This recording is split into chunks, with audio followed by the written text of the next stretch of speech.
Hello दोस्तों, welcome to study 24 plus India's best learning app. बच्चों, आज हम लोग बेहतरीन कॉन्सेप्ट सीखने जा रहे हैं जिसमें कि हम लोग पिछले लेक्चर में सीख चुके थे त्रिकोणमिति का। त्रिकोणमिति ट्राइगोनोमेट्रिक के बारे में हम लोग अच्छी तरीके से सीख चुके हैं।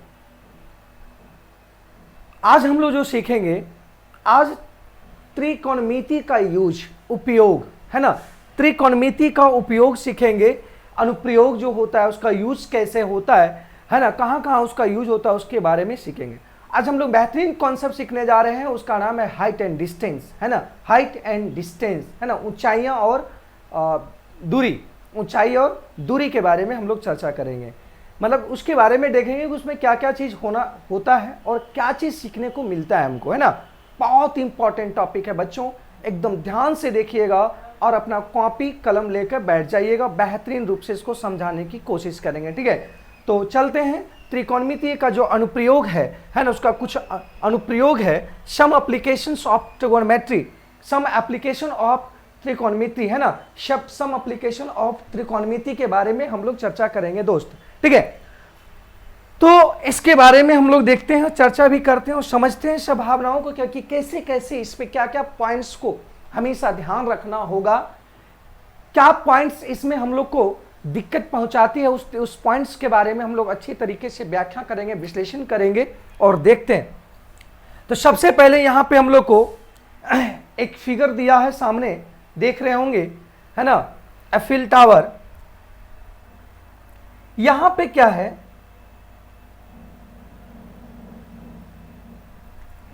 कि यहां पे एक, मैं देखिए यहां पे इसमें क्या क्या चीज पॉइंट्स को याद रखना है, उस चीज के बारे में हम लोग देखते हैं। सबसे पहली बात, क्या चीज इसमें सीखने को मिलता है और क्या चीज इस ट्रिगोनोमेट्री को यूज करके हम लोग बनाने की कोशिश करेंगे दोस्त। तो यहां पे हम लोग देखेंगे कि किसी भी हाइट को ज्ञात करना है। बहुत ऊंचाई की हाइट है, बिना उसको छुए हुए, बिना टच किए हुए उसको क्या करना है, उसकी ऊंचाई को ज्ञात करना है, फाइंड आउट करना है। तो जैसे मान लिया जाए कि ये टावर है, एफिल टावर।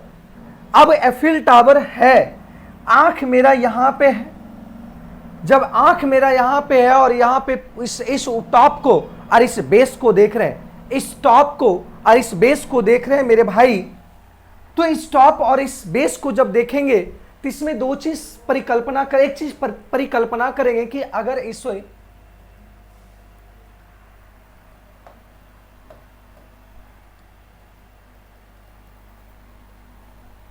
यहां दो चीज की मतलब समझेंगे, इसमें दो पॉइंट्स के बारे में, दो तीन पॉइंट्स के बारे में समझेंगे कि अगर आदमी यहां पे उस टॉप को जब देख रहा है, जब कोई आदमी या उसकी नजर इस टॉप को जब देख रहा है, तो इस टॉप को जब देखेगा तो वो अपने बेस से, अपने आधार से कहीं ना कहीं वो एक कोई एंगल बनाएगा, कोई डिग्री पे देखेगा, है ना। आप अगर कहीं भी ऊपर देखते हैं तो कहीं ना कहीं एक आपके आंख से और आपके आंख के समतल से एक एंगल बनता है, एक एंगल प्रोड्यूस होता है। तो मेरे भाई यहां पे देखना है कि एक थीटा एंगल प्रोड्यूस हुआ, एक थीटा एंगल बना, और थीटा एंगल को जब आप नीचे से किसी ऊपर को देखते हैं, जब आप किसी बेस से, जमीन से ऊपर वाले टॉप को देखते हैं, ऊपर टॉप को देखते हैं, तो जो एंगल बनता है बेस से, जो एंगल बेस से बनता है, उसको हम लोग बोलते हैं मेरे भाई, क्या बोलते हैं, उन्नयन कोण। क्या बोलते हैं, उन्नयन कोण। क्या बोलते हैं, उन्नयन कोण। क्या बोलते हैं, उन्नयन कोण। किसको उन्नयन कोण बोलते हैं? कोई आदमी अगर बेस से, आप अगर नीचे बेस पे हैं और किसी भी टावर को देख रहे हैं, टावर के टॉप को देख रहे हैं, तो वहां से आपकी नजर से जो एंगल बनेगा, आपकी जो नजर है उसके समतल और उसके टॉप का जो एंगल बनेगा, उसको हम बोलेंगे उन्नयन कोण। उन्नयन कोण कहने का मतलब, नीचे से किसी टॉप को देख रहे हैं, किसी भी टावर के टॉप को देख रहे हैं या बिल्डिंग के टॉप को देख रहे हैं, तो वो जो अपने नीचे बेस से जो एंगल बनेगा, उसको हम लोग बोलेंगे, क्या बोलेंगे, उन्नयन कोण बोलेंगे मेरे भाई। क्या बोलेंगे, उन्नयन कोण बोलेंगे। तो देख लो कि एक एफिल टावर है, ये बेस है, इसके टॉप ये है।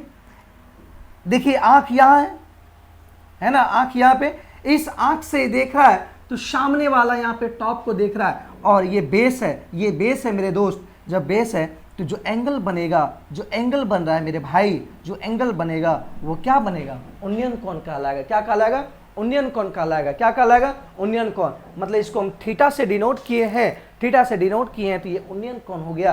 तो उन्नयन कोण कब होगा? बेस से, जब बेस से टॉप को देख रहा है, बेस पे अगर एंगल बना हुआ है, बेस ये है और इस पे एंगल बनेगा, तो ये जो कोण होगा वो क्या कहलाएगा? वो उन्नयन कोण कहलाएगा। क्या कहलाएगा मेरे दोस्त? उन्नयन कोण कहलाएगा। ठीक है।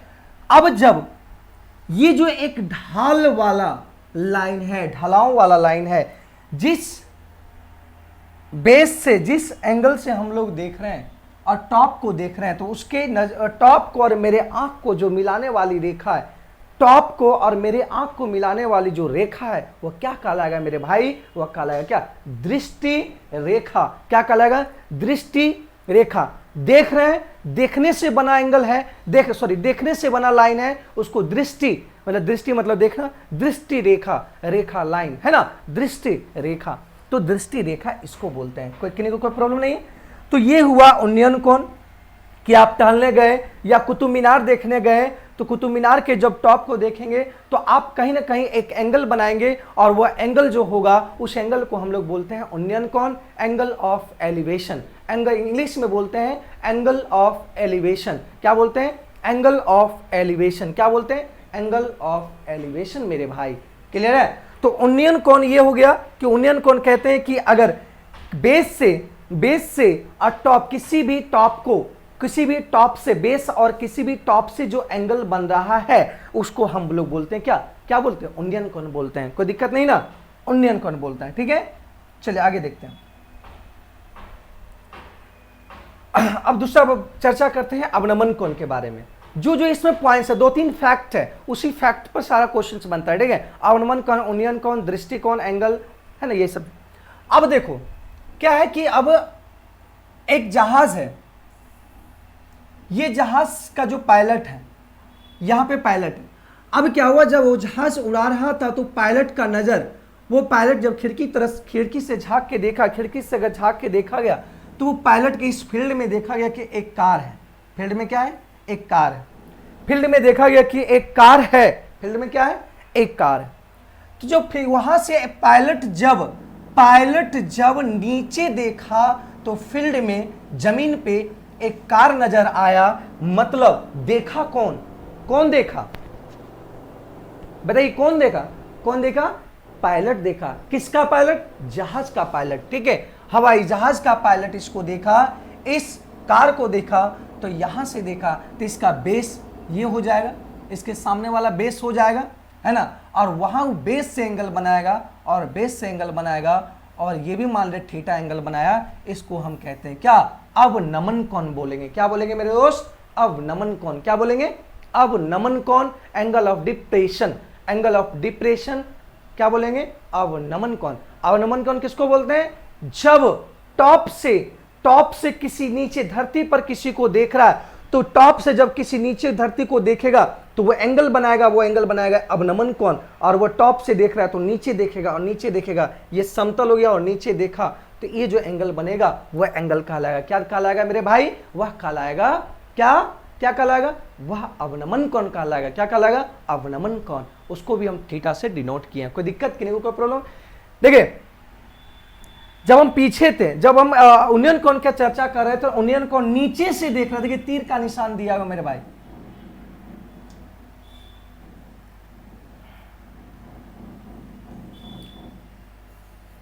तीर का निशान इधर से देखिए, वहां दिए हुए। ठीक है, मतलब यहां से इसको देख रहे हैं। ये उन्नयन कोण हुआ जब बेस से एंगल बनाया, जब जमीन से किसी ऊपर टॉप को देख रहे हैं वह एंगल बनाएगा, तो उसको बोलेंगे क्या बोलेंगे? उन्नयन कोण बोलेंगे। क्या बोलेंगे? उन्नयन कोण। लेकिन जब टॉप से किसी धरती को नीचे जब देख रहे हैं तो उसको बोलेंगे अवनमन कोण बोलेंगे। क्या बोलेंगे मेरे दोस्त? अवनमन कोण बोलेंगे। क्या बोलेंगे? अवनमन कोण। किसी को कोई प्रॉब्लम नहीं ना? किसी को कोई डाउट नहीं ना? तो अवनमन कोण, उन्नयन कोण में समझ में आ गया मेरी बात, है ना? चलिए, तो इसको भी जब यहां से इसे देखा तो इस भुजा को, इस लाइन को क्या बोलेंगे? दृष्टि रेखा बोलेंगे। क्या बोलेंगे? दृष्टि रेखा बोलेंगे। क्या बोलेंगे? दृष्टि रेखा बोलेंगे। और ये क्षैतिज रेखा होगा। क्षैतिज रेखा मतलब बेस, समतल। समतल, जहां से आप क्या कर रहे हैं, एंगल बना रहे हैं, जहां से आप एंगल बनाएंगे उसके तल को बोलेंगे, उसके तल को बोलेंगे क्षैतिज तल बोलेंगे। क्या बोलेंगे, क्षैतिज तल। ठीक है, ये सारी बात लगता है, उम्मीद करते हैं कि समझ में आ गया होगा कि ओनियन कौन बेस से जब ऊपर वाले टॉप में अगर कोई फ्लोर है, टॉप वाले को देख रहे हैं, अगर वहां एंगल बनाया तो उसको हम बोलेंगे ओनियन कौन। लेकिन जब ऊपर से कोई चीज नीचे देख रहा है, ऊपर से चीज नीचे देख रहा है, जैसे एरोप्लेन है वहां से नीचे देख रहा है, तो उसको हम बोलेंगे, क्या बोलेंगे मेरे भाई, वहां अवनमन कोण बोलेंगे। ठीक है, चलिए देखिए, समझ लीजिए यहां पे एक कुतुब मीनार है, ये क्षैतिज तल है, यहां भी समझा दे रहे हैं, ये थीटा है, तो इसको ओनियन कोण बोलेंगे, ये दृष्टि रेखा बोलेंगे। अब इसका इंग्लिश क्या होता है देख लो, दृष्टि रेखा को हम बोलेंगे लाइन ऑफ साइट। क्या बोलेंगे, लाइन ऑफ साइट। और थीटा को ओनियन कोण बोलेंगे, एंगल ऑफ एलिवेशन। और ए बी मतलब ये, इसको बोलेंगे क्षैतिज तल, हॉरिजॉन्टल लाइन, इंग्लिश में बोलेंगे हॉरिजॉन्टल लाइन। कोई दिक्कत नहीं। तो ये चीज समझ में आया कि जब बेस से एंगल बनाए, क्या बनाए, बेस से जब एंगल बनाए तो उसे हम लोग बोलते हैं ओनियन कोण। क्या बोलते हैं, बेस से जब एंगल बनाएगा तो उसे बोलते हैं ओनियन कोण बोलते हैं। क्या बोलते हैं, ओनियन कोण। और बेस से जब एंगल बनाएगा और जो देखेगा ऊपर वाला टॉप को जो देख रहा है, और जिस लाइन अगर टॉप वाले फ्लोर को और अपने आंख को जब नजर से अगर लाइन खींचेंगे तो उसको हम बोलेंगे लाइन ऑफ साइट बोलेंगे। क्या बोलेंगे मेरे भाई, लाइन ऑफ साइट बोलेंगे। क्या बोलेंगे, लाइन ऑफ साइट बोलेंगे। ठीक है, इसी तरह ये भी देख लीजिए, सेम चीज है, दर्शक यहाँ पे है और कार यहाँ पे जमीन पे है और देख रहे हैं, तो दृष्टिकोण, और ये आपका क्षैतिज तल है, ये भी अवनमन कोण बनाया। और थीटा, यहाँ अवनमन कोण को हम लोग इंग्लिश में बोलेंगे depression, angle of depression, angle of depression. थोड़ा सा नोट याद रखना कि नोट में अवनमन कोण बराबर होगा उन्नयन कोण, हमेशा अवनमन कोण और उन्नयन कोण बराबर होगा, मतलब थीटा इक्वल टू थीटा। क्यों होगा वो समझिएगा कि एंगल, ये आपका क्या है, दो रेखा है, दो लाइन, अगर इसमें तिरछी रेखा अगर इसको प्रतिच्छेद करे, तीसरी रेखा अगर ये दोनों समांतर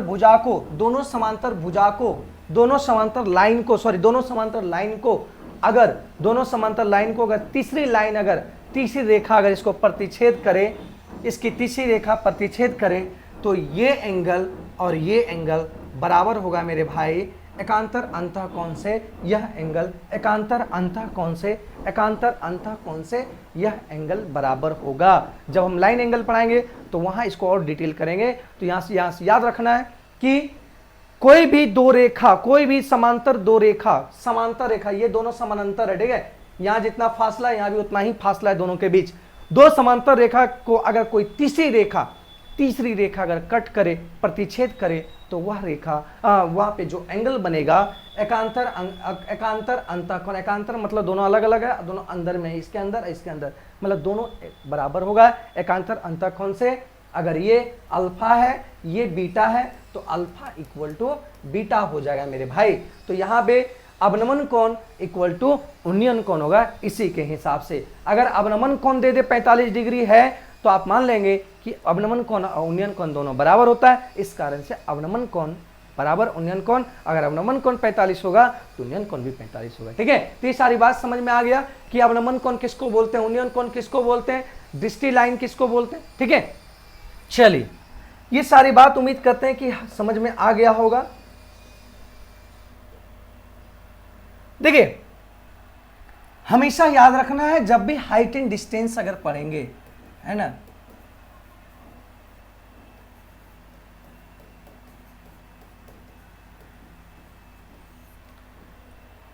हाइट एंड डिस्टेंस जब भी पढ़ेंगे, है ना, हाइट एंड डिस्टेंस जब भी हम लोग पढ़ेंगे, तो इसमें 1 2 3 ये तीनों का जो मान है ना, तीनों का जो मान है, एंगल का जो मान है, उसे हमेशा याद रखना है। हम लोग पिछले लेक्चर में अच्छी तरीके से डिटेल करके इसको प्रूफ करके भी फाइंड आउट भी किए थे, है ना।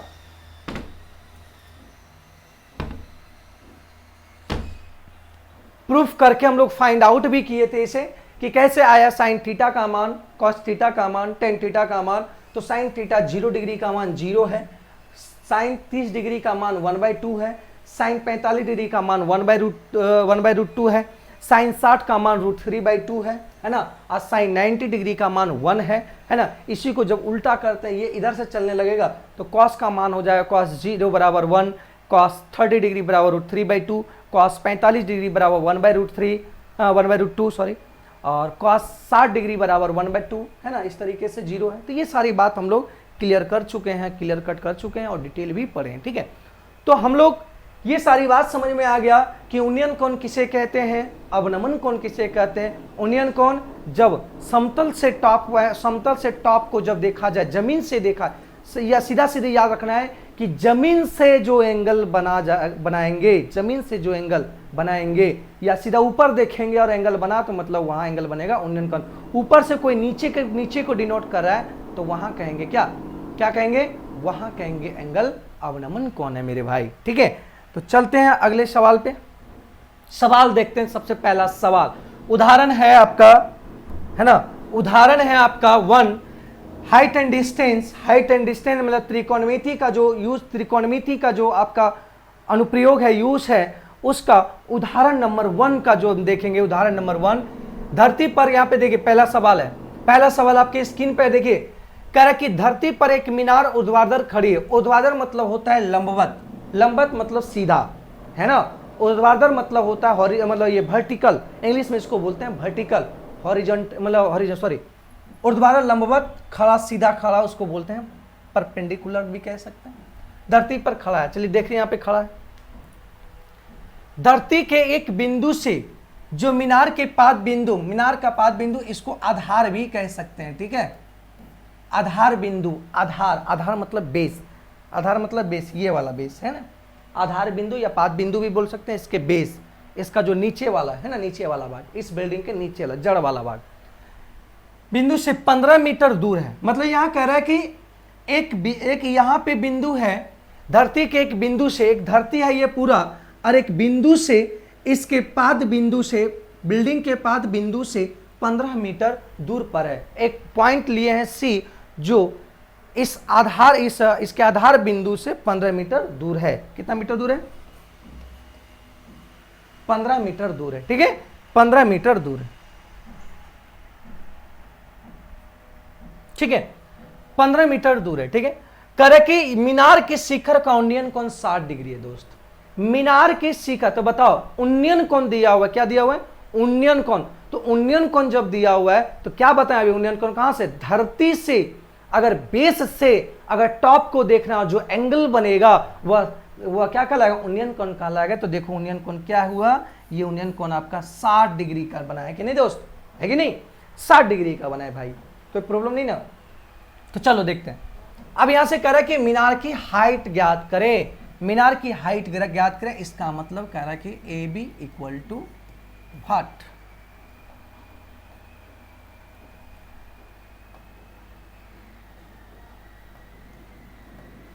AB equal to what? मतलब AB आपको फाइंड आउट करना है, मतलब AB यही ऊंचाई है। तो यहां सबसे पहले एक ट्रायंगल बन गया, ट्रायंगल ABC,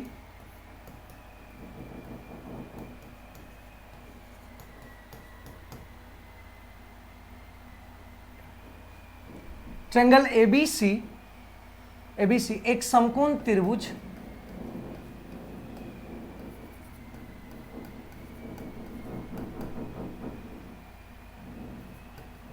समकोण त्रिभुज के रूप में है। तो देख रहे हो कि ये समकोण त्रिभुज है, जहां B क्या है? समकोण 90 डिग्री है। B क्या है? ये यहां से बेस अपना 90 डिग्री बनाएगा कि नहीं दोस्त, है ना। ये 90 डिग्री बेस बनाएगा दोस्त कि नहीं? 90 डिग्री। अब ये 90 डिग्री जब बनाएगा,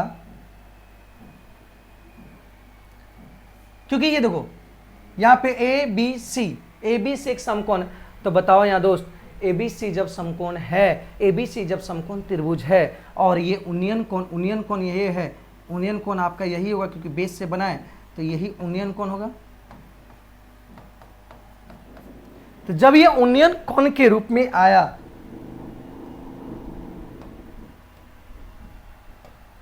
जब ये उन्नयन कोण के रूप में आया मेरे भाई, ये उन्नयन कोण है, तो ये ट्रायंगल ABC जो है वो एक त्रिभुज बन गया, और वो कैसा त्रिभुज बना, समकोण। तो देख लो, कोई दिक्कत नहीं, हमको निकालना है, फाइंड आउट इसे करना है। तो देखो ये फाइंड आउट इसे करना है और ये दिया हुआ है, ठीक है।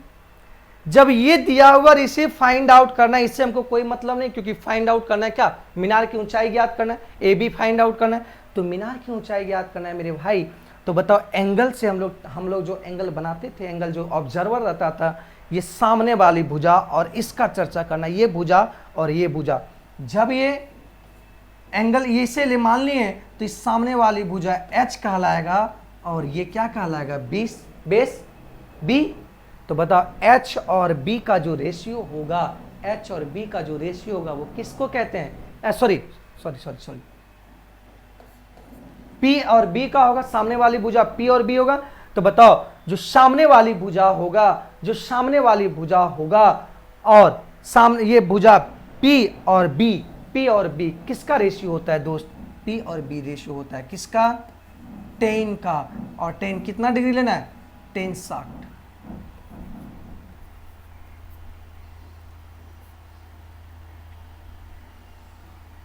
अकॉर्डिंग टू प्रश्न से, है ना।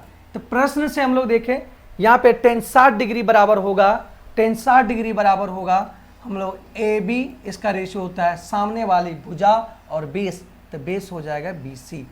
तो AB कितना है, AB हमको फाइंड आउट करना है मेरे भाई, और BC दिया हुआ है कितना, 15 मीटर। कोई दिक्कत कि नहीं को, है ना, कोई दिक्कत नहीं, बाद में लिख लेंगे अपन। अब बताओ tan 60 डिग्री बराबर कितना होता है, tan 60 डिग्री बराबर कितना होता है, tan 60 डिग्री बराबर होता है कितना है मेरे भाई। तो tan 60 डिग्री बराबर होता है ना। जैसे देख लो कि कैसे, अगर नहीं याद आता है तो साइन 60 का मान होता है √3/2 होता है ना, और cos 60 का मान होता है 1/2। ये कट गया, ये दो कट गया, तो आया √3 ना। तो इस तरीके से भी आप इसे याद रख सकते हैं, है ना। तो ये √3 आ गया, तो बताओ ये क्रॉस मल्टीप्लिकेशन हो जाएगा और ये हो जाएगा 15√3 और ये हो जाएगा AB। इसलिए AB इक्वल टू 15√3, मतलब इसलिए हम कह सकते हैं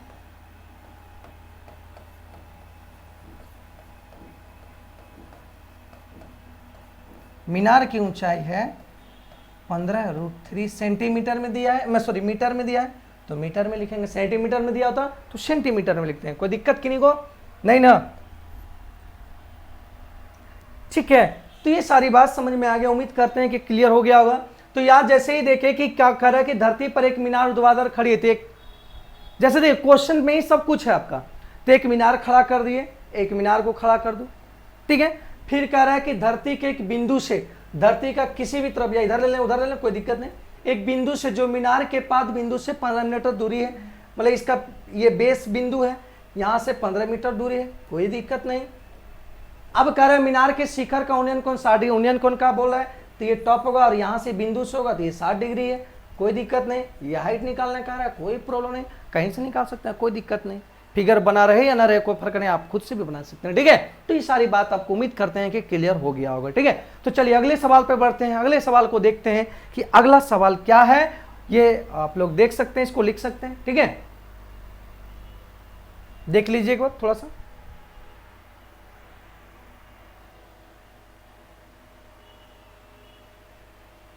चलिए पॉज करके आप लोग देख सकते हैं और लिख सकते हैं, ठीक है। चलिए अगले सवाल पे बढ़ते हैं।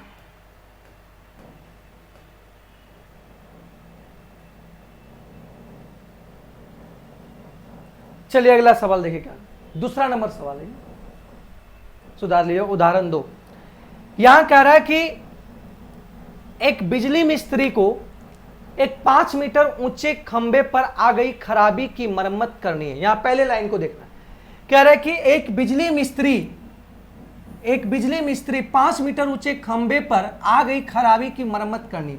मान लिया जाए कि एक बिजली मिस्त्री, एक बिजली खंबा है, ये A है और यहां B, और यहां पे कह दिया है, यहां पे मान लेंगे या वहां पे लिखा हुआ है कि ए बी जो है वो 5 मीटर है, यहां दिया हुआ है, देखिए है ना, दिया हुआ कि 5 मीटर ऊंचे खंबे, तो ये खंबा है, बिजली का खंबा है और ये 5 मीटर ऊंचा है। मान लीजिए बिजली का खंबा ये है और 5 मीटर ऊंचा लंबा, ठीक है। चलिए आगे। मरम्मत का काम करने के लिए उसे खंबे के शिखर से 1.3 मीटर नीचे एक बिंदु तक, यहां देखिए समझिएगा, मरम्मत का काम करने के लिए जब मिस्त्री जब मरम्मत का काम करने के लिए गया तो कह रहा है कि शिखर, टॉप से, ये जो टॉप है, टॉप से 1.3 मीटर नीचे एक बिंदु, 1.3 मीटर मतलब यहां से मान लेते हैं कि सीढ़ी यहां लगा दिया गया, ठीक है।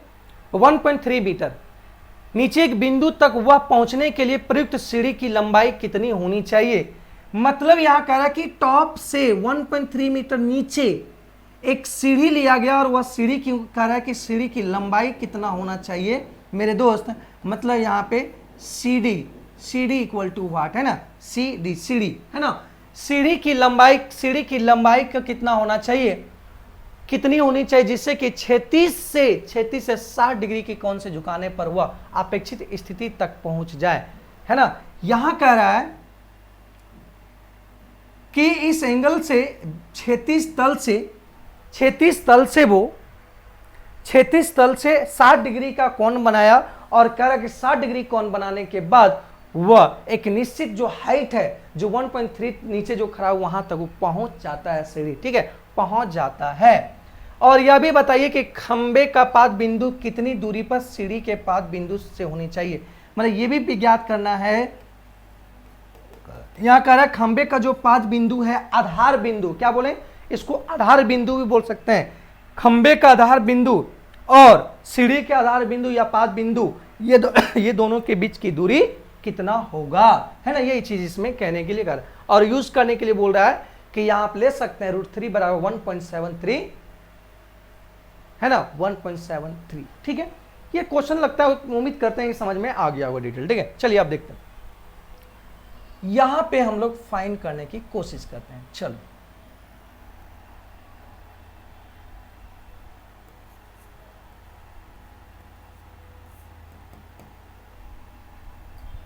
यहां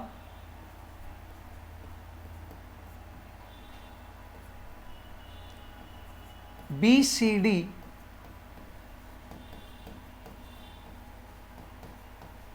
एक समकोण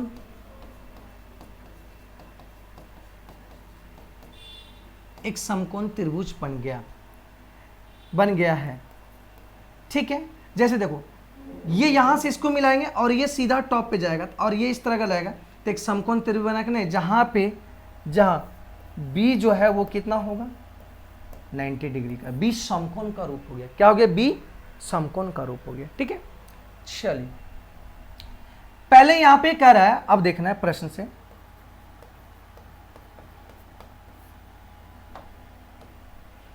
यहां पे देखो, यहां पे सबसे पहले इस त्रिभुज में हमको चाहिए क्या, BD की लंबाई, है ना, क्योंकि इसे और इसे दोनों को फाइंड आउट करना है। तो हमको BD पहले देख लेते हैं कि BD कितना आराम से निकल सकता है। BD देखो, BD निकालेंगे पूरे लंबाई में से AB, पूरे लंबाई में से AD को घटा देंगे, ठीक है, पूरी लंबाई में से AD को क्या करेंगे, घटा देंगे।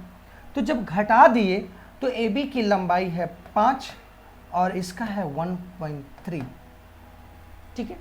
तो 1.3 है तो इसका हो जाएगा 3.7 मीटर, देख लो, ठीक है, 7, तो वो 3.7 मीटर हो जाएगा क्या, BD। कोई दिक्कत, किसी को कोई प्रॉब्लम नहीं, ठीक है, किसी कोई प्रॉब्लम नहीं होना चाहिए, ये चीज आ गया। अब यहां पे ध्यान देना है कि मुझे फाइंड आउट करना है CD और BC, और एंगल ये दिया हुआ है 60 डिग्री, कोई प्रॉब्लम नहीं।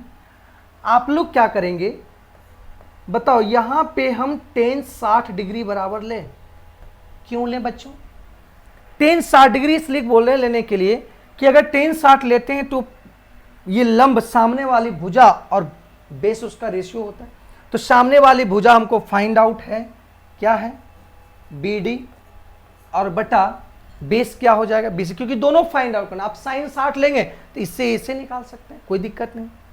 तो बीडी आ गया, ठीक है, बीडी और बीसी। साइन 60 का मान होता है √3 और बीडी का मान है कितना, बीडी का यहां निकालें, और बीसी कितना है,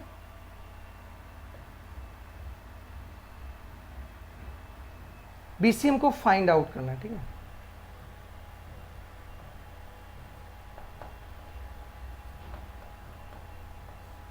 बीसी का देखो मान हम यहां पे,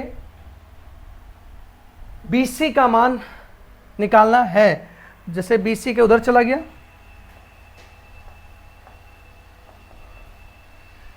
तो यहां से बीसी, √3 का मान देखो कितना है, √3 का मान यहां दिया है 1 पॉइंट,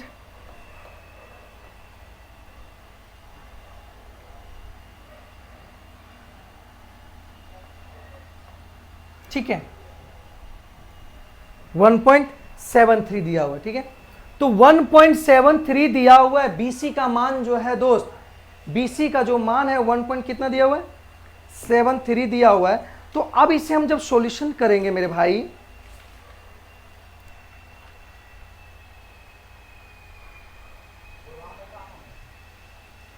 है ना, जब इसे हम सॉल्यूशन करेंगे तो देखो कितने बार में काट सकते हैं,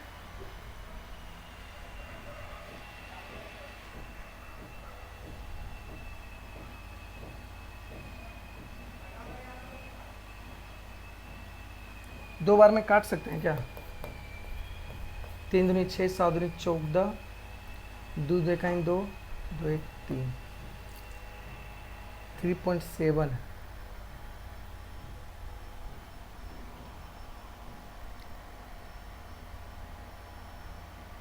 अच्छा ही रहने देते हैं।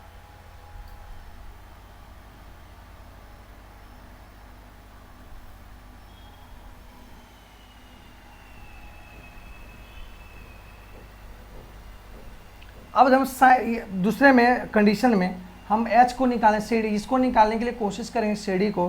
तो इसमें हम लेते हैं साइन 60 लेंगे, तो साइन 60 में सामने वाली भुजा बी डी और हो जाएगा, क्या हो जाएगा, साइन 60 में हो जाएगा √3/2, है ना, और बी डी कितना है, बी डी है आपका निकाले हुए हैं, और सी डी कितना है, सी डी आपको फाइंड करना है।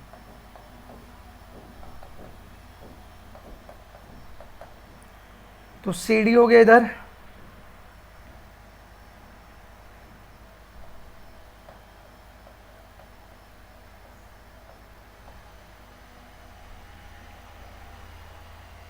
इसका लगभग आंसर आप ला सकते हैं, इसका लगभग आप आंसर ला सकते हैं मेरे भाई, है ना, इसका लगभग आंसर आप ला सकते हैं। आप सॉल्यूशंस अगर करेंगे तो इसको जब सॉल्यूशंस आप कर लीजिएगा, आपको हम दे दिए, सॉल्यूशन कर लीजिएगा आपके फॉर्म में, इसको पुट करेंगे कितने बराबर 1.73, जब पुट करेंगे तो ये आ जाएगा लगभग 4.8 4.28 लगभग आ जाएगा, ठीक है।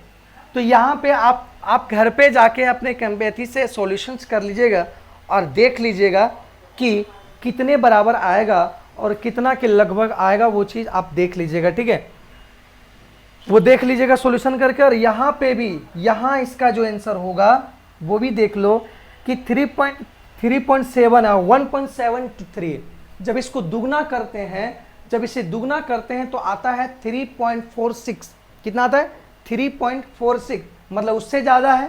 तो अगर इससे ज़्यादा है तो हम लिख सकते हैं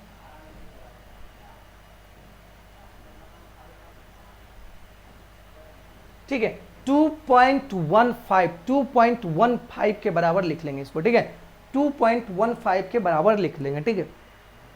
तो यहां पे देख लो मेरे भाई कि यहां से हम लोग क्या किए कि यहां पे ए बी दिया था 5 मीटर और यहां से बीसीडी एक समकोण त्रिभुज है, क्या है बीसीडी एक समकोण त्रिभुज बन गया, मतलब बी और सी डी एक समकोण त्रिभुज बन गया, और जहां एंगल बी क्या मान लिए 90 डिग्री मान लें। क्या मान लें? मान लें यहाँ दिख रहा है कि ये 90 डिग्री समकोण त्रिभुज बन गया, 90 डिग्री है। तो प्रश्न से यहाँ पे देखा गया कि BD इक्वल टू, BD को हमको फाइंड आउट, ऊपर समझो कोई मतलब नहीं है, तो BD फाइंड करना है। तो AD दिया, AB दिया हुआ है, AB दिया हुआ, AB में से AD घट जाएगा तो ये चीज निकल जाएगा कि नहीं? तो ये चीज आ गया कितना? 3.7 मीटर आया। कितना है?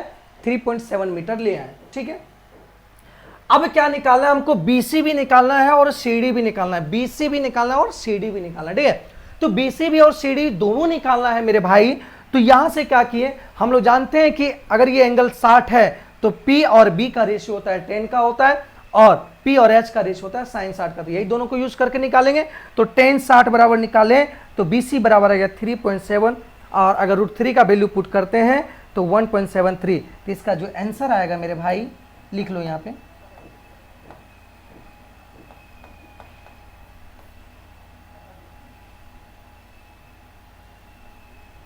ठीक है, 2.15 मीटर के लगभग। ठीक है, और यहां पे भी लगभग आएगा 4.28 के लगभग आएगा। आप पुट करके देख लीजिएगा। ठीक है, समय लॉस नहीं करते हैं, आप सॉल्यूशंस करेंगे, थोड़ा सा समय लगेगा तो आप घर पे कर लीजिएगा। ठीक है, चलिए आगे बढ़ते हैं, अगले सवाल पे बढ़ते हैं। अगला सवाल क्या है इसके बारे में देख लीजिए एक बार।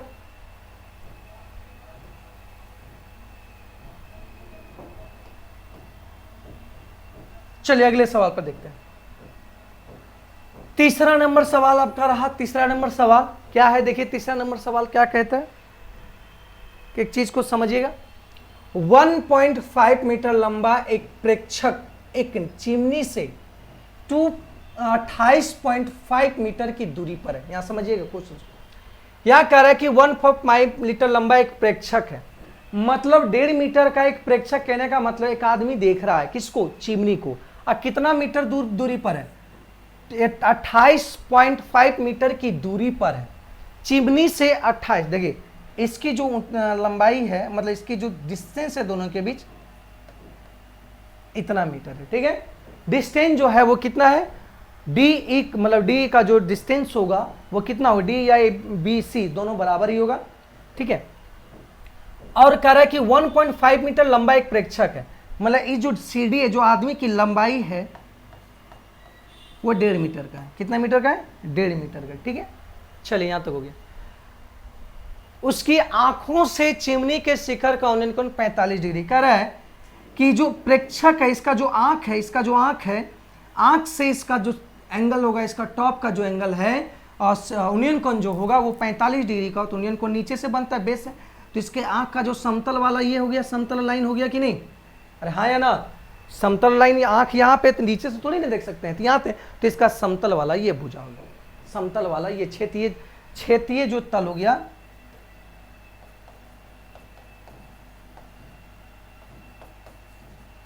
क्षेत्रीय रेखा हो गया ये। ठीक है, क्षेत्रीय तल कह सकते हैं, क्षेत्रीय रेखा या क्षेत्रीय तल हो गया, तो समझ में आ गया। चलिए अब हमको बनाना क्या? वो चिमनी की ऊंचाई फाइंड आउट करना है मेरे दोस्त।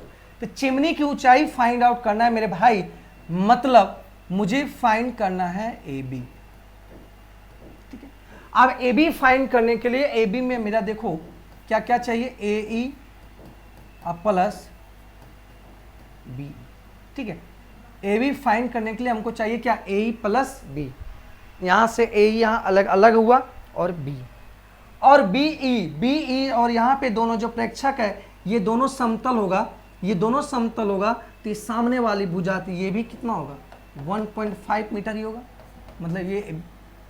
अब हमको निकालना है AE के बारे में। चलिए AE के बारे में फाइंड आउट करते हैं। AE चलिए देखते हैं। एक त्रिभुज बना ADE, त्रिभुज AD में यह एक कौन समकोण, कौन त्रिभुज है?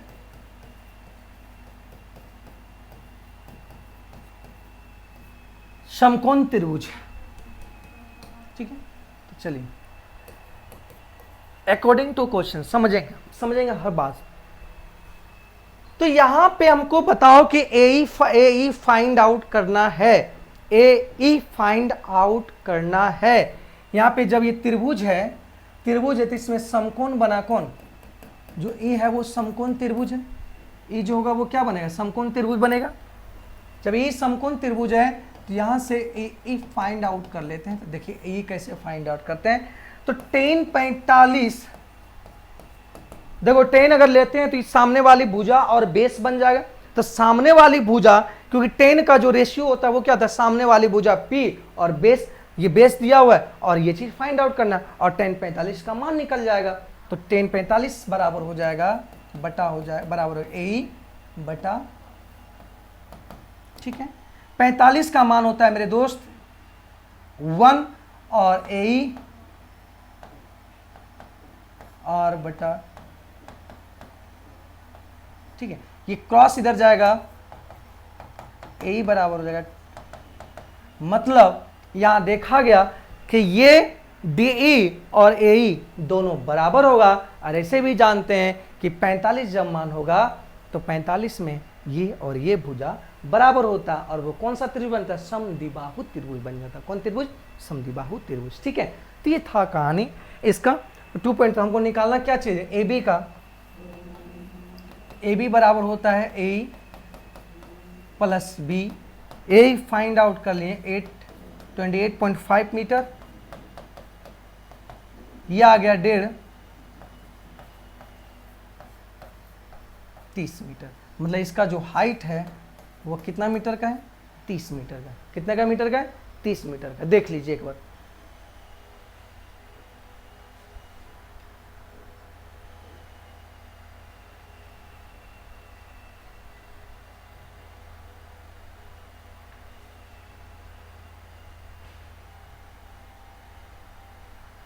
ठीक है, समझ में आ गया ना। तो उम्मीद करते हैं ये सारी बात समझ में आ गया होगा, कैसे लेना है क्या लेना है। तो अगले सवाल पे पढ़ते हैं। अगला सवाल देखते हैं, अगला सवाल क्या है। अगला सवाल क्या है जनाब, चलिए अगला सवाल है आपके स्क्रीन पे कि भूमि के एक बिंदु P से एक 10 मीटर ऊंचे भवन के शिखर का उन्नयन कोण 30 डिग्री है। भूमि के एक बिंदु P से, ठीक है, P से एक 10 मीटर ऊंचे भवन के शिखर का उन्नयन कोण 30 डिग्री।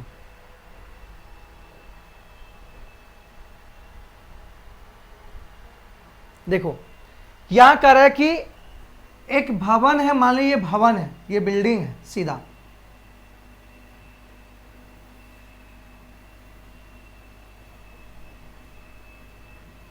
ये भवन है, ठीक है, और यहां पे कह रहा है कि P से एक 10 मीटर ऊंचे भवन वाला, मतलब एक बिंदु यहां पे P है, इसके इस P से इसके बेस से एक एंगल बनाया और वह कह रहा है 30 डिग्री का बनाया। कितने डिग्री का, 30 डिग्री का, ठीक है, 30 डिग्री का बनाया। चलिए भवन के शिखर पर एक ध्वज को लहराया गया है। कह रहा है कि भवन एक है और उसके शीर्ष पे एक ध्वज को लहराया गया। किसको लहराया गया, एक ध्वज को लहराया गया, फ्लैग, ठीक है, लहराया गया, जो कह रहा है वही। और P से ध्वज के शिखर का उन्नयन कोण 45 डिग्री। कह रहा है P से ये ध्वज का जो, ये तो ध्वज वाला जाएगा, ठीक है, तो ध्वज का जो कह रहा है कि वो कितना है 45 डिग्री। कितने डिग्री का है, 45 डिग्री। कोई दिक्कत। ध्वज दंड की लंबाई और बिंदु P से भवन की दूरी ज्ञात करें। P से इसका भवन ज्ञात करना है और ध्वज मतलब इसकी ध्वज की ऊंचाई ज्ञात करना है, ठीक है, ध्वज की लंबाई। तो यहाँ √3 इतना मान सकते हैं। चलिए ये सारी बात समझ में आ गया, उम्मीद करते हैं क्लियर हो गया होगा। यहां दो बातों की चर्चा कर रहा है, एक PA और एक BDA। मतलब निकालना है आपको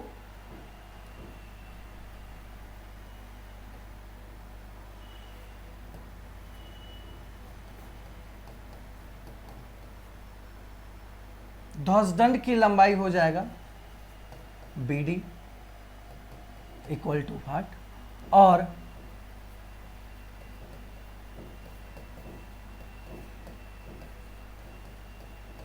भवन की दूरी P से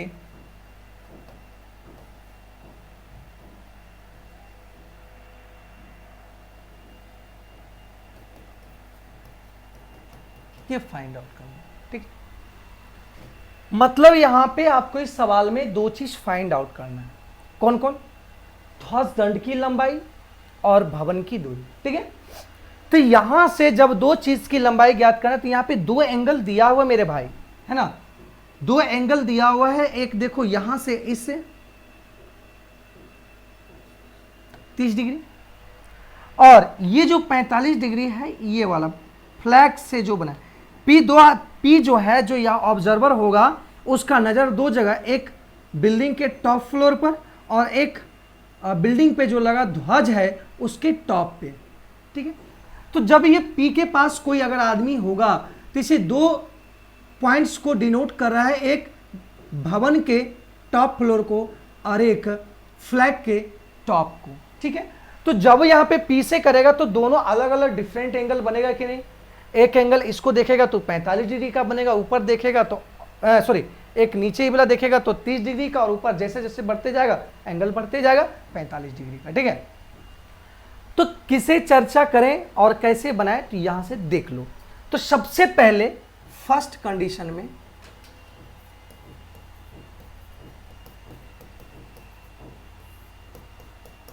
कंडीशन में हम त्रिभुज PAB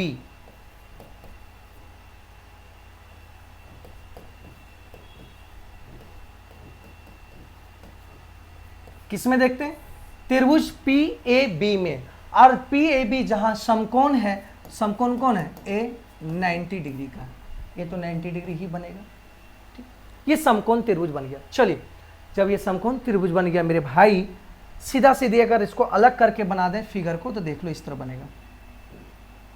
ये P बिंदु है, यहाँ से एक ऐसे लाइन गया और यहाँ से ये गया। ठीक है, ये B है, ये A है और ये P है, और ये 30 डिग्री। ठीक है, कोई दिक्कत नहीं। इसी चीज़ को अगर रफली अगर फिगर बनाया गया तो इस तरीके से बना दें।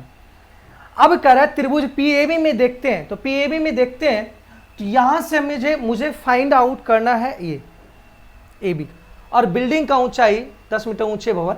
अब बिल्डिंग का ऊंचाई दिया हुआ है 10 मीटर। ठीक है, नो डाउट बिल्डिंग का ये 10 मीटर दिया हुआ है, बिल्डिंग का 10 मीटर दिया हुआ है, अर्थात क्या चीज?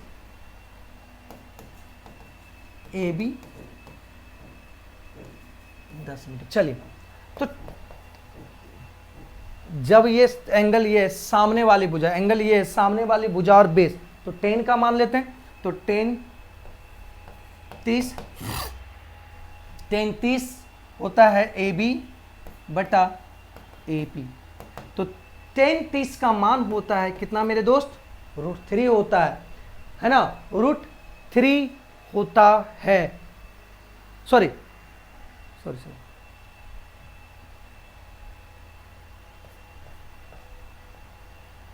1/√3। जैसे देखो साइन 30 का मान कितना होता है? 1/2, और कॉस 30 का मान कितना होता है? √3/2। तो 2 से 2 कट गया, देखो 1/2 हो गया ना, बटा हम ले लेंगे। तो AB का मान देखो कितना है मेरे भाई? 10 मीटर। AB मतलब भवन की लंबाई, भवन की ऊंचाई, और AP फाइंड आउट करना है।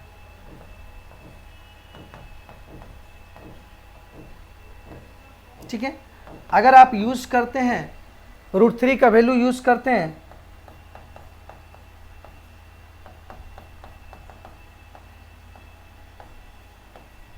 इतना मीटर आंसर हो जाएगा किसका? AP का। ये हो गया किसका? AP, मतलब इस भुजा का। किसका? इस भुजा का। चलिए, तो ये आ गया पहला कंडीशन से हम लोग बना लिए इसका लाइन। अब दूसरा कंडीशन से, क्योंकि मुझे दो चीज फाइंड आउट करना है, फ्लैग की भी ऊंचाई ज्ञात करना है। कंडीशन 2, कंडीशन 2 में क्या करेंगे? किस त्रिभुज का परिकल्पना करेंगे? इसमें त्रिभुज PAD, PAD में, PAD में क्या दिया हुआ है? AP फाइंड आउट किया अभी, 10√3 मान लेते हैं, यहां से इस चीज को मानते हैं, बाद में अपना देख लेंगे सॉल्यूशन।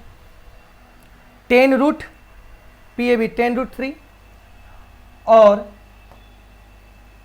यहां पे AD बराबर लिख सकते हैं AB प्लस BD। और ए बी है 10 प्लस बी डी निकल जाएगा, तो ए डी बी डी को ही निकालना ना।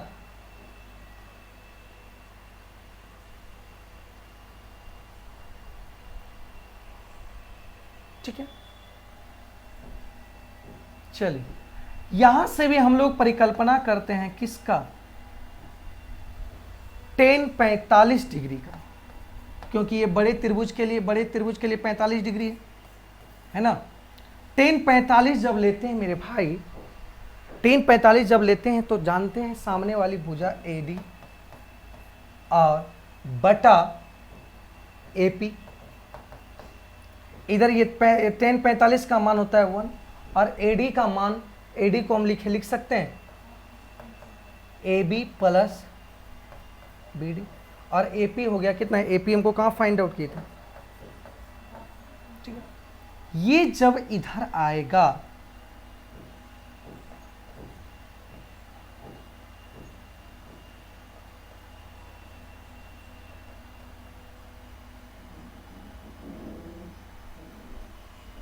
AB, तो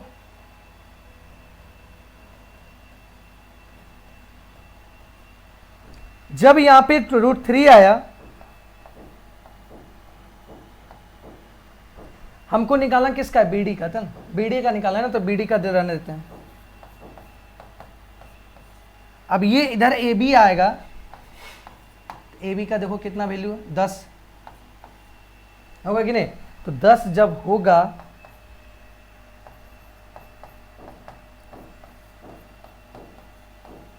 ये आ जाएगा 10 कॉमन, है ना। 10 जब कॉमन आएगा तो हम इसको यहां ले लेते हैं, देख लेना, हम यहां से इधर आगे बढ़ते हैं। जब 10 कॉमन आएगा, 10 यहां से देखो 10 √3 माइनस 10 है, तो 10 को हम कॉमन ले लिए, तो यहां से आ जाएगा BD और √3 का मान कहां पे, √3 का मान कहां, 1.732, 10 1 में से ये घट जाएगा तो आ जाएगा आपका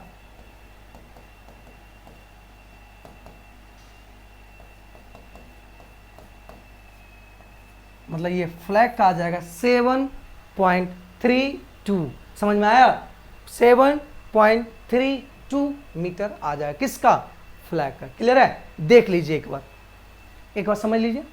पहले यहां से इसको बनाए, AD को निकाले, तो AD आपको ये भी वैल्यू कह सकता है या ये भी वैल्यू बोल सकते हैं, कोई दिक्कत नहीं। तो AP का वैल्यू निकालें यहां से, फिर AP का वैल्यू निकालने के बाद यहां से तो हम देख लिए कि AD कितना है, फिर यहां से हम लोग निकाल लिए BD का। ठीक है, देख लीजिएगा।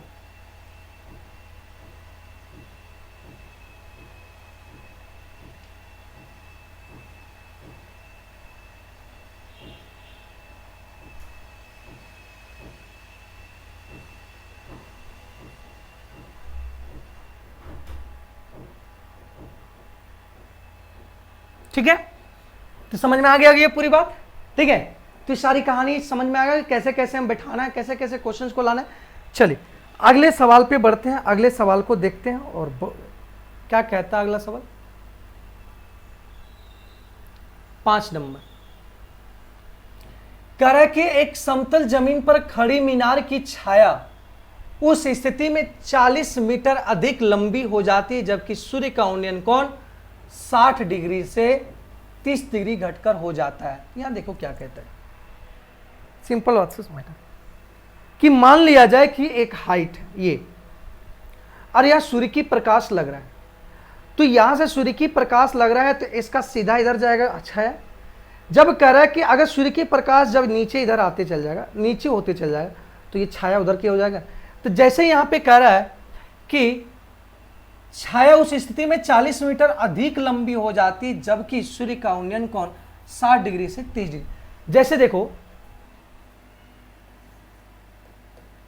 सनलाइट होगा यहां पे और ये बिल्डिंग है ना, ये बिल्डिंग, जब ये बिल्डिंग है सनलाइट यहां था तो पहले यहां पे बना रहा था इसका उन्नयन कोण, लेकिन जैसे ही सनलाइट और इधर से खिसक के नीचे चला आया तो ये अब बनने लगा कौन, यहाँ पे 30 डिग्री का, ठीक है, यही और कुछ नहीं करा।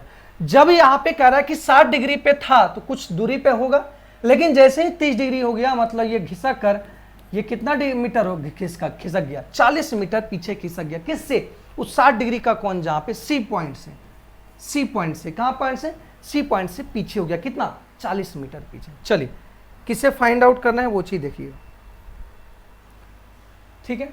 अतः छाया के एक सिरे से मीनार की शिखर का उन्नयन कोण 60 डिग्री है, एक शिखर से 60 डिग्री, और डीबी छाया की लंबाई है, डीबी जो है वो छाया की लंबाई, ठीक है। जबकि उन्नयन कोण 30 डिग्री है। मीनार की ऊंचाई ज्ञात कीजिए। देखिए डीबी कह रहा छाया की लंबाई है, जब 60 था तो ये बीसी था, जब 30 हुआ तो डीबी हो गया छाया, ठीक है, और कुछ नहीं। यहाँ करें मीनार की ऊंचाई ज्ञात करें, सीधा सीधी बोल रहा है कि ए बी को फाइंड आउट करें, कोई दिक्कत नहीं। तो यहाँ दो कंडीशन है, यहाँ पे हम लोग निकालने की कोशिश करेंगे।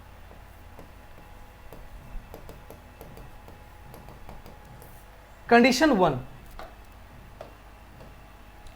कंडीशन 1 में क्या करेंगे वो समझिएगा। कंडीशन 1 में ये करेंगे कि हम लोग एक त्रिभुज लेते हैं, पहले त्रिभुज मानते हैं ए बी सी में। जब ए बी सी मिलेंगे और जहां पे बी क्या है 90 डिग्री, बी क्या है 90 डिग्री, तो ए बी सी में त्रिभुज देख लो बच्चों कि इसे फाइंड आउट करना है। मेन फोकस किसको रखना है? ए बी को। मेन फोकस दोनों में, ये दोनों कंडीशन में क्या चीज आना चाहिए? ए बी जरूर आना चाहिए। तो देखो, और इससे हमको ऐसा है, इससे कोई मतलब नहीं, तो यहाँ बी सी ले लेते हैं। तो चलो tan 60 का मान, डिग्री का वैल्यू हमेशा याद रखना मेरे भाई, ए बी और बी सी, ठीक है। tan 60 डिग्री बराबर ए बी बटा बी सी, परपेंडिकुलर है बाय बेस, मतलब सामने वाली भुजा और इधर होगा है। चलिए √60 का मान जो होगा मेरे बच्चों √3 होगा, और ए बी का वैल्यू निकालना है, और बी सी भी फाइंड आउट नहीं है मेरे भाई, ठीक है, बी सी भी फाइंड आउट रहने देते हैं अभी।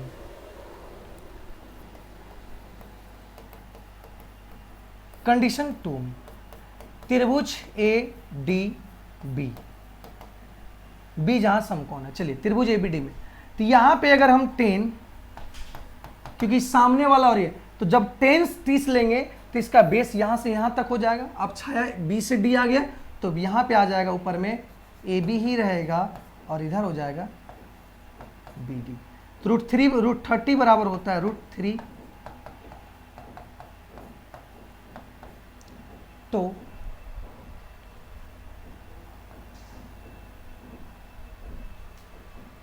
ठीक है, और BD को यहां पे BD को लिख सकते हैं CD प्लस PC, CD है 40 और PC रहने देते हैं, ठीक है।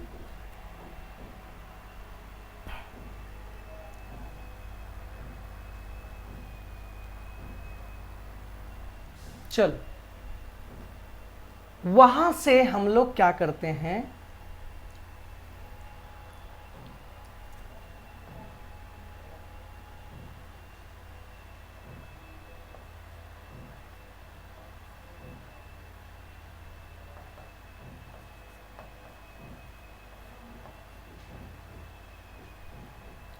और BC को, एक मिनट,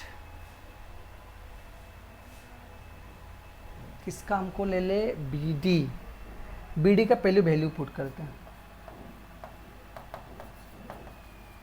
BD को हम लिख सकते हैं BC, मतलब CD प्लस BC,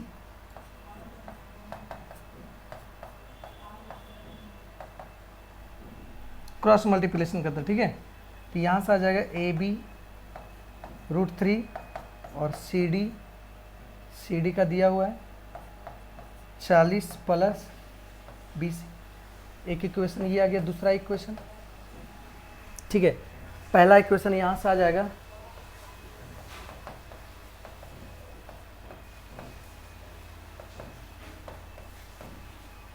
पहला इक्वेशन ये आ गया। अब क्या करेंगे, यहां से हटा देते इसको।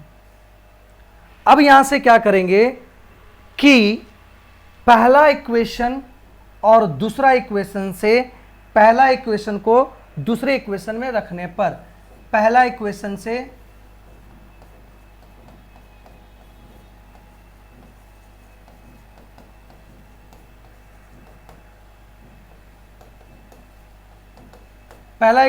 दूसरे इक्वेशन में BC का मान रखना। तो BC देखो यहां पे क्या है, AB रहने देते हैं,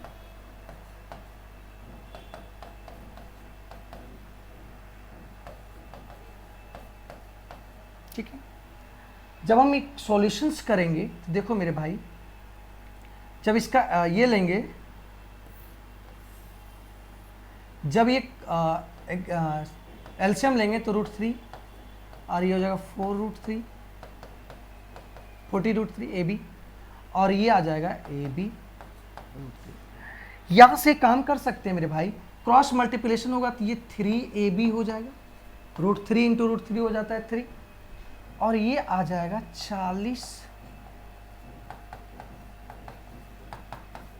अब यहां से हम क्या करते हैं, AB को जब इधर आएंगे तो ये 2AB होगा और ये आ जाएगा 40√3।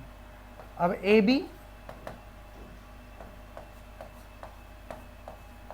क्योंकि ये कट जाएगा 20 बार में, तो ये 20√3 आ गया, किसका, AB का, ठीक है, AB का। चलो देख लो एक बार समझ लो मीनार की ऊंचाई, फिर से एक बार देख लो पूरी बढ़िया तरीके। यहां पे ABC में जब लिए तो 90 डिग्री लिए, तो 360 पहले इक्वेशन में जब ABC में ट्रायंगल लिए तो 360 बराबर AB प्लस AB बटा BC आ गया, √3 बाई AB बटा BC, ठीक है। अब क्या किए कि √3 को इधर ले आए तो BC बराबर AB बटा √3 आ गया। दूसरी कंडीशन से जब देखा गया तो यहां पे आएगा AB √3 इक्वल टू 40 प्लस, और हमको AB को बचा कर रखना है क्योंकि AB का वैल्यू चाहिए, मतलब मीनार की ऊंचाई AB है तो वही चाहिए। तो BC का अब क्या किए, इक्वेशन 1 से BC का वैल्यू इक्वेशन 2 में पुट कर दे। जब यहाँ 2 पुट किए तो अपने आप सॉल्यूशन किए, तो सॉल्यूशन करने के बाद आ गया कितना, AB इक्वल टू 20√3 आ गया, AB इक्वल टू 20√3 आ गया, ठीक है। ये सारी बात समझ में आ गया ना। तो कैसे बनना चाहिए, कैसे कंस्ट्रक्शन करना चाहिए, वो चीज समझना है, ठीक है। तो 5वां नंबर सवाल हो गया उदाहरण। अगला देखते हैं।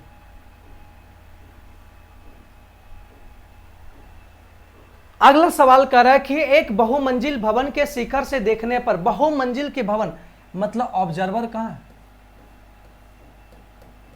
ऑब्जर्वर P के पास है। 8 मीटर ऊंचे भवन, मतलब ये 8 मीटर ऊंचे भवन के शिखर और तल का अवनमन कर, मतलब यहां कर 8 मीटर ऊंचे भवन के शिखर और तल के अवनमन। एक बहुमंजिली भवन के शिखर से, एक बहुमंजिली बहुत बड़ा मंजिल है, उसके शिखर से देखने पर 8 मीटर, मतलब ये है 8 मीटर, AB जो है वो 8 मीटर ऊंचे भवन के शिखर, मतलब ये शिखर और तल के अवनमन कोण, तल मतलब ये, ठीक है, तल मतलब ये। यहां सीधा सीधा अगर ये चीज आपके पास नहीं रहता तो कैसे बनाते वो चीज देखो। एक बहुमंजिल भवन के शिखर से देखने पर, एक बहुमंजिल बहुत बड़ा है, कर 8 मीटर ऊंचे भवन का, 8 मीटर ऊंचे भवन का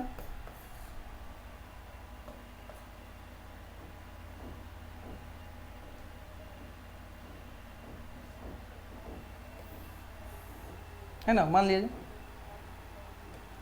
अब यह कह रहा है कि बने 8 मीटर ऊंचे भवन, इसके शिखर और इसके तल, मतलब बहुमंजिल के टॉप से इसके शिखर और इसके तल दोनों पे कितने डिग्री का बना रहा है, 30 डिग्री और 60 डिग्री, मतलब ये 30 डिग्री का बना रहा और ये 60 डिग्री का बना रहा है, ठीक है।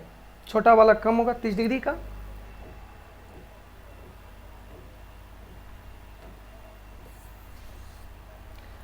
चलिए ठीक है।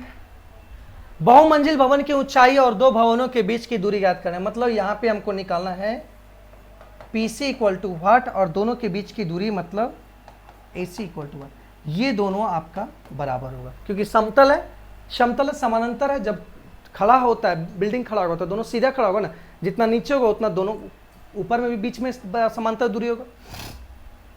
चलिए अब क्या करें, हम बोले, अभी हम जस्ट बोले समझाएं कि अवनमन कोण बराबर होता है उन्नयन कोण। होता है कि नहीं? जितना अवनमन कोण होगा उतना ही उन्नयन कोण होगा। मतलब ये इस त्रिभुज के यहाँ 45 डिग्री का है, तो ये भी जो होगा वो कितना होगा 45 डिग्री, और ये भी 30 डिग्री है, तो ये भी कितना होगा 30 डिग्री अपने बेस से। ठीक है, अपने बेस से।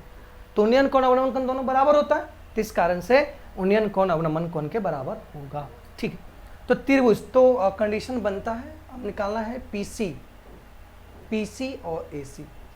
चलिए तो कंडीशन लेते हैं। कंडीशन 1, कंडीशन 1 में लेने की कोशिश करते हैं। बताओ, जब ये बी ए बी 8 मीटर है तो डी सी भी 8 मीटर का हो। क्यों? क्योंकि यहां पे बी सी बी डी समानांतर होगा, समानांतर होगा एसी का, बीडी समानांतर होगा एसी का। तो जितना ऊंचाई इसका होगा उसका भी उतना ही ऊंचाई होगा, मतलब ए बी बराबर सी डी। तो त्रिभुज हम ले लेते हैं, पहले बड़ा वाला लेते हैं, ए सी पी में। ए सी पी में सी हो गया 90 डिग्री। ठीक, यहाँ हम 10-45 लेते हैं क्योंकि हमको इसका चर्चा कर रहा है, इसको निकालने के लिए चर्चा कर रहा है, हमको उससे हाइट से कोई मतलब नहीं। तो 10-45 सामने वाली भुजा, तो देखो यह सामने वाली भुजा ये हो गया पूरा, सामने वाली भुजा पीसी और बेस हो गया एसी। 45 हो गया 1 AC upon AC upon PC. ये समझ में आया कि एसी जितना होगा उतना पीसी भी होगा, एसी जितना होगा पीसी भी उतना होगा। अब दूसरा कंडीशन,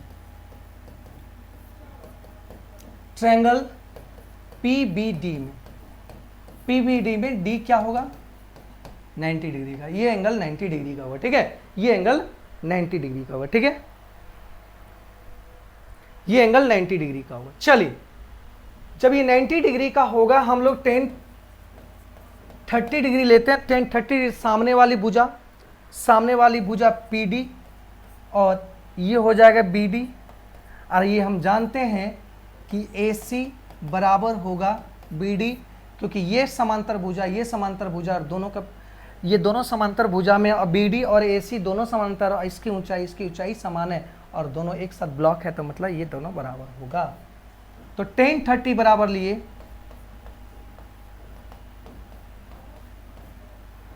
ठीक है, तो यहां पे हम बीडी के जगह पर हम एसी यूज कर सकते हैं कि नहीं?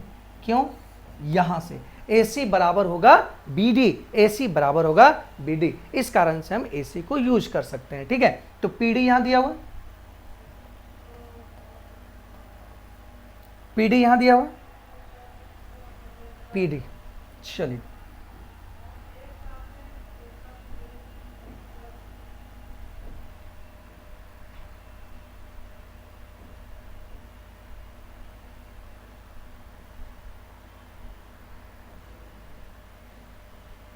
PC बराबर हम लिख सकते हैं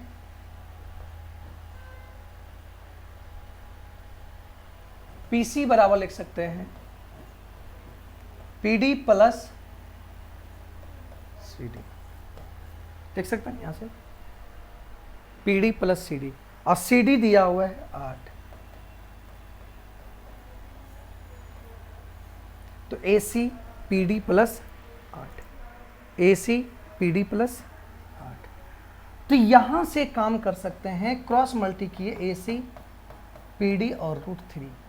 AC का वैल्यू हम पुट कर दें यहां पे,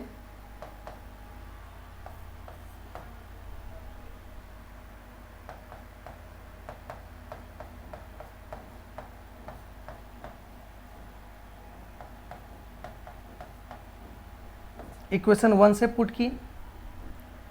PD जब उधर जाएगा, जब PD उधर जाएगा तो √3 - 1 कॉमन होगा और इधर हो जाएगा 8।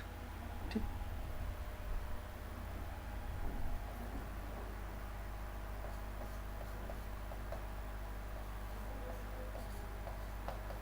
अब ये तो कंजुगेट मल्टीप्लाई होगा, क्योंकि नीचे जब फ्रैक्शन में अगर रूट रहता है तो वो नहीं समझ आती है, वो नहीं बनता है, वो रिलेटिव में नहीं, मतलब रियल वैल्यू नहीं निकलता, तो उसको हम कंजुगेट मल्टीप्लाई करेंगे। अगर ये नेगेटिव में है तो पॉजिटिव में करेंगे। तो नीचे आ देखो, ये आ जाएगा a माइनस बी और a प्लस बी। तो a माइनस बी और a प्लस बी क्या होगा, a माइनस बी और a प्लस बी हो जाएगा a स्क्वायर, तो √3 और -1, और ये आ जाएगा 8। ठीक है, तो यहां से आ जाएगा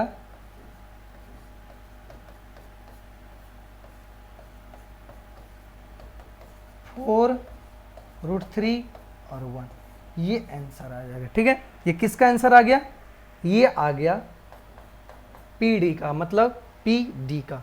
तो ये पीडी का जब आंसर आ गया और हमको पीसी का निकालना है, तो पीडी आ गया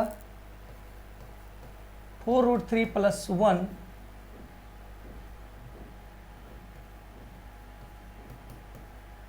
पीडी का आ गया, तो हमको चाहिए पीडी और प्लस पी से डी सी, तो प्लस 8 कर देंगे, तो ये पीडी का हो जाएगा 8 4, ये आंसर आ गया। ठीक है, आप √3 का भी वैल्यू आप रख सकते हैं, पी सी का ना, सॉरी पीसी का वैल्यू आ जाएगा। आप इसे वैल्यू भी रख के आप बना सकते हैं। ठीक है, आप उसे वैल्यू बना सकते हैं, वैल्यू रख के आप रख सकते हैं, कोई दिक्कत नहीं, नो डाउट। आप या इसे भी लिख सकते हैं, और 4 कॉमन ले लेंगे, और 3 प्लस √3 भी लिख सकते हैं, कोई दिक्कत नहीं। ठीक है, आप इस तरह भी लिख सकते हैं, इस तरीके से भी लिख सकते हैं, कोई डाउट नहीं। अरे हम जानते हैं कि AC बटा AC इक्वल टू PC है, तो AC का भी वैल्यू हो जाएगा इतना ही हो जाएगा। ठीक है, तो दोनों का मान सेम हो जाएगा मेरे भाई। ठीक है, दोनों का मान सेम हो जाएगा। तो हम लोग कंडीशन 1 से जब AC P का लिए, तो यहाँ देखा गया कि AC बराबर PC, तो हम इसको ये लिख सकते हैं, AC PC को हम लिख सकते हैं PD और प्लस DC, तो प्लस लिख लिए और PD प्लस DC कर दिया 8, इक्वेशन 1। और जब इसे सॉल्यूशन किए तो इसका वैल्यू यहाँ पुट कर दिए, तो यहाँ से आ गया 4 √3 1। PC का, तो PC होता है PD प्लस CD, तो PD यहाँ पे है और D कितना है 8। ठीक है, तो ये सारी बात समझ में आ गई, क्लियर। तो उम्मीद करते हैं ये सारी बात समझ में आ गया होगा डिटेल करके। अब आगे बढ़ते हैं अगले सवाल को, देख लें एक बार इसे अच्छी तरीके से देख लें।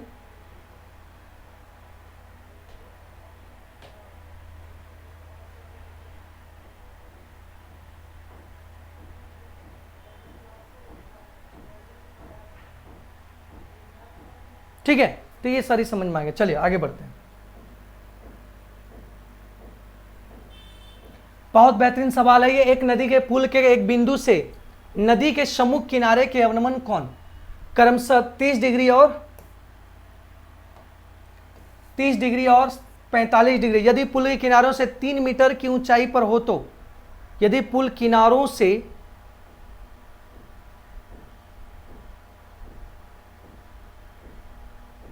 पुल के किनारे से 30 मीटर की ऊंचाई पर हो, तो नदी की चौड़ाई ज्ञात करना। देखिए यहाँ पे कह रहा कि जो पुल के किनारे ये है, इससे कितना मीटर है, ये जो ऊंचाई है वो 3 मीटर है। यहाँ पे देखो, यहाँ पे जो समतल है, यहाँ इससे कह रहा है कि ये एक अवनमन कोण बनाया 30 का, और ये एक अवनमन कोण बनाया 45। तो ये समतल होगा तो ये 30 बनाएगा, तो ये भी 30 बनाएगा, क्योंकि अवनमन कोण और उन्नयन कोण दोनों बराबर होता है। ये 45 बनाएगा तो ये भी 45 बनाएगा। ठीक है, क्योंकि अवनमन कोण उन्नयन कोण बराबर होता है। तो यहाँ से एक चीज देखा गया, यहाँ से AB देखा गया कि AD बराबर AD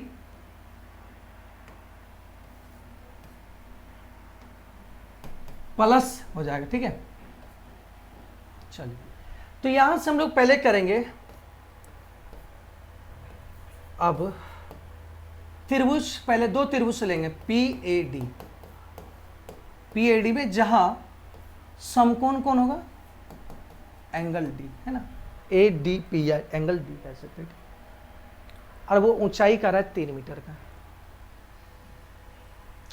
चलिए 30 डिग्री है, तो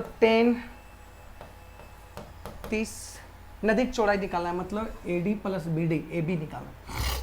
तो 30 डिग्री है, तो सामने वाला 3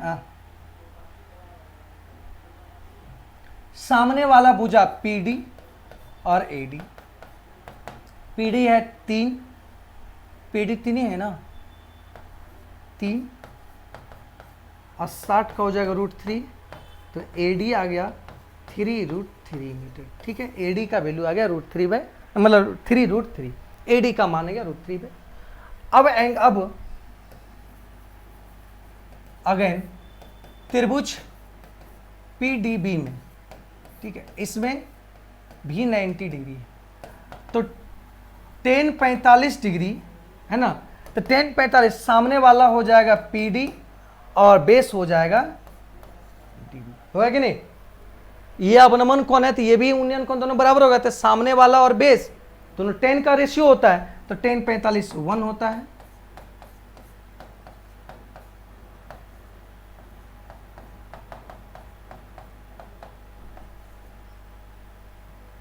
पीडी का मान है 3, तो बीडी का मान हो जाएगा 3।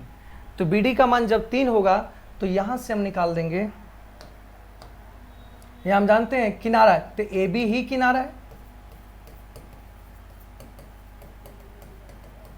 नदी की ही चौड़ाई तो ए बी है, नदी की चौड़ाई ही तो ए बी है, यहां से यहां की चौड़ाई ए बी, और ए बी यहां पे एडी, तो एडी यहां से निकाल लिए 3√3 और बीडी यहां से निकालिए 3, तो यहाँ ये कह सकते हैं 3√3 + 1 मीटर आंसर, या आप √3 का वैल्यू पुट करके आप बना भी सकते हैं, लिख भी सकते हैं। ठीक है, √3 में अगर जिस तरह ऑप्शन में दिया रहेगा उसी तरह आप बना सकते हैं। ठीक है, तो कोई दिक्कत नहीं।